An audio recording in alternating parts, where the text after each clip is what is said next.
इसलिए एचसीजी आप 48 आवर्स दोबारा भी कीजिए, क्योंकि कई बार बहुत इंडिविजुअल वेरिएशन हो सकती हैं। और एबीसी और हीमोग्लोबिन भैया उसका चेक करो। और pregnancies of unknown location, basically जब पहली बार हमारे पास पेशेंट आता है तो हम उनको लेबल करते हैं pregnancies of unknown location.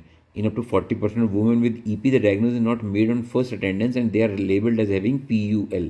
A PUL is a working diagnosis defined as an empty uterus with no evidence of an adnexal marks on TV in a patient with a positive pregnancy test. यानी कि पहली बार में आपने देखा भाई uterus में बच्चा नहीं है, लेकिन एडिनेक्सल मास भी कोई नहीं दिखाई दे रहा, प्रेगनेंसी टेस्ट पॉजिटिव है, तो हम उसको लेबल कर देंगे PUL. The main stage of investigation of a PUL is consecutive measurement of serum HCG concentration. An endometrial biopsy can occasionally be helpful when HCG levels are static.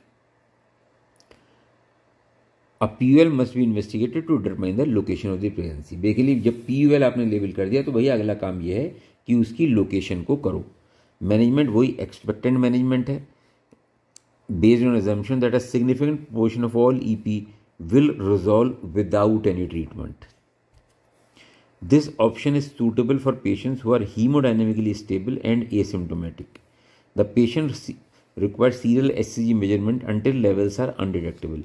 देखो अगर patient haemodynamically compromise तो फिर तो surgical करना ही करना पड़ेगा। Medical management में हम इंट्रामस्कुलर मीथोट्रिक्सेट देते हैं with is a treatment option for patients with minimal symptoms and adnexal mass इतने इससे कम हो और उसके करंट सीरम एचसीजी कंसंट्रेशन जो है वो 3000 से कम है। मीथोट्रिक्सेट जो आप जानते हैं फोलिक एसिड एंटागोनिस्ट है और ये डीएनए सिंथेसिस को इनहिबिट करता है, particularly affecting trophoblastic cells. The dose of methotrexate calculate by 50 milligram per metre square के हिसाब से देते हैं और उसके बाद हम एचसीजी का मेजरमेंट करते हैं 4, 7, 11th डे और उसके बाद वीकली करते हैं after it becomes undetectable. Medical treatment should therefore only be offered if facilities are present for regular follow up visits. The few contraindications of medical treatment include या तो पेशेंट को कोई क्रॉनिक लिवर डिजीज है या kidney disease है या कोई haematological disorder है या पेशेंट को कोई एक्टिव इन्फेक्शन है या इम्यूनोडेफिशिएंसी स्टेट है, ब्रेस्ट फीडिंग कर रहा है। इसके साइड इफेक्ट भी होते हैं मीथोट्रिक्सेट जैसे stomatitis, conjunctivitis, GI upset, photosensitive skin reactions and about 2/3 of patients will suffer from non-specific abdominal pain.